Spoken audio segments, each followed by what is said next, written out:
de pensées qui s'affrontent. Mais vous allez prendre la parole pour définir déjà ce qu'on entend par sorcellerie et maintenant ce que l'on peut appeler protection dans le cadre de lutter contre la sorcellerie. L'expression sorcellerie est une expression très vulgaire que tout le monde connaît. Et pour expliquer banalement ce que c'est que la sorcellerie, c'est le fait de lancer les sorts. Et lancer les sorts, on peut lancer les bons sorts comme on peut lancer les mauvais sorts. Par exemple, une bénédiction est un bon sort.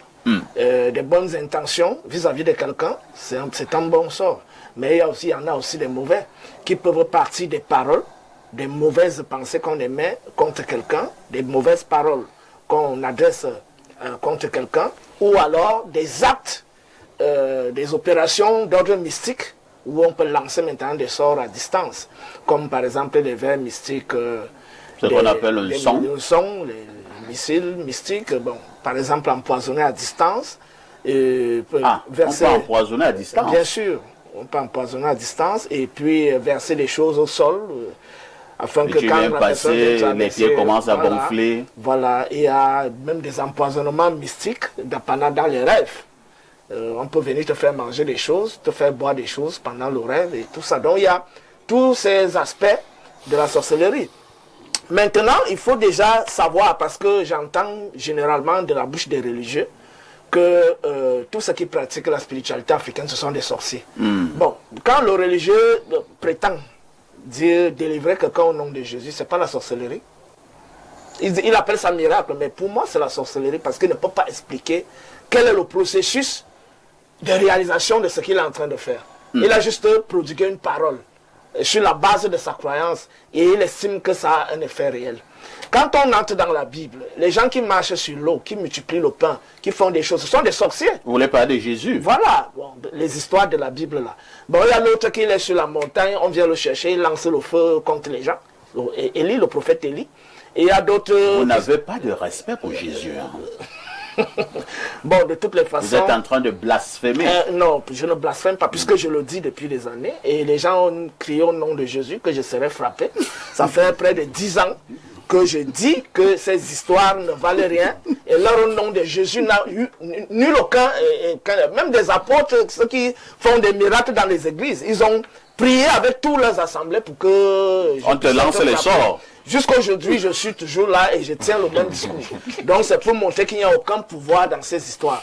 Donc, en réalité, on ne peut donc pas qualifier les histoires, les phénomènes de la Bible de miracles. Et de l'autre côté, quand le noir, on arrive à Kribi, on voit quelqu'un qui marche sur l'eau. Ou alors, il met une nappe sur l'eau. Hein, nous n'allons pas nous éloigner de la problématique. Donc, vous étiez là pour planter le décor. Vous avez défini la sorcellerie. Vous avez même en tout petit parlé de ces manifestations, même si vous avez profité pour faire quelques pics de Jésus. Ce n'était pas prévu. Mais maintenant, parlez-nous de la protection lorsque nous voulons lutter contre la sorcellerie. La protection commence d'abord dès la période de la conception de l'enfant. Parce que la protection en Afrique, elle est totale. C'est-à-dire que dès le moment où l'homme et la femme se mettent ensemble pour concevoir, parce qu'on conçoit d'abord mentalement, avant que l'enfant n'entre dans le ventre, on prend des dispositions. Parce qu'on peut attaquer l'enfant même du ventre de sa mère. Ah bon? Oui, c'est pour ça que la première protection, c'est les dispositions que les deux partenaires doivent prendre pour accueillir la nouvelle âme qui va s'incarner. Et ces dispositions consistent par exemple à s'harmoniser avec le soleil et la lune. D'abord pour accueillir la bonne âme, la belle âme. C'est le grand génie qui doit arriver, parce qu'il y a aussi des démons qui s'incarnent dans les ventres des femmes, les mauvais démons, les enfants qui viennent déranger là, etc., etc. Donc, il y a des dispositions, une protection d'abord mentale qu'il faut prendre. Il y a une hygiène de vie, ce que la femme ne doit pas manger, ce qu'elle doit manger, etc., etc.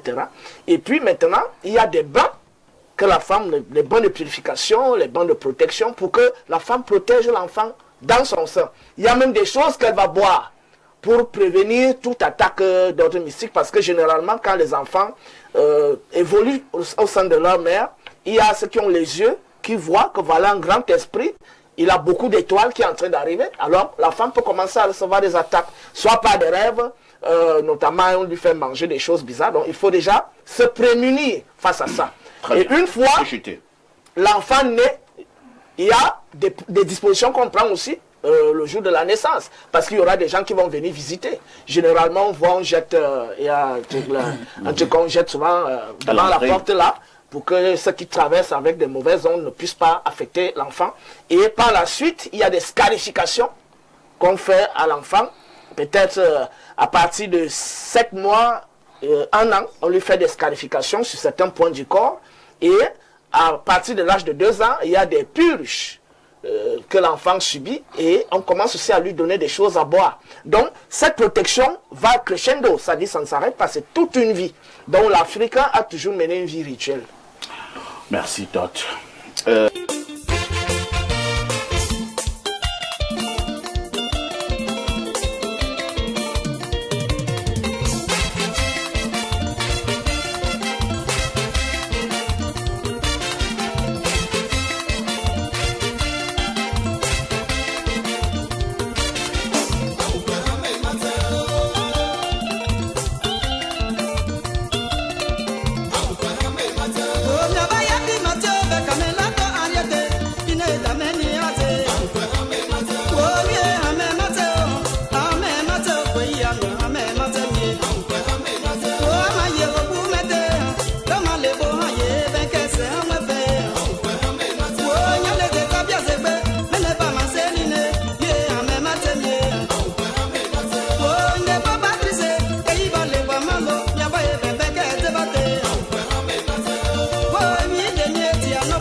I'm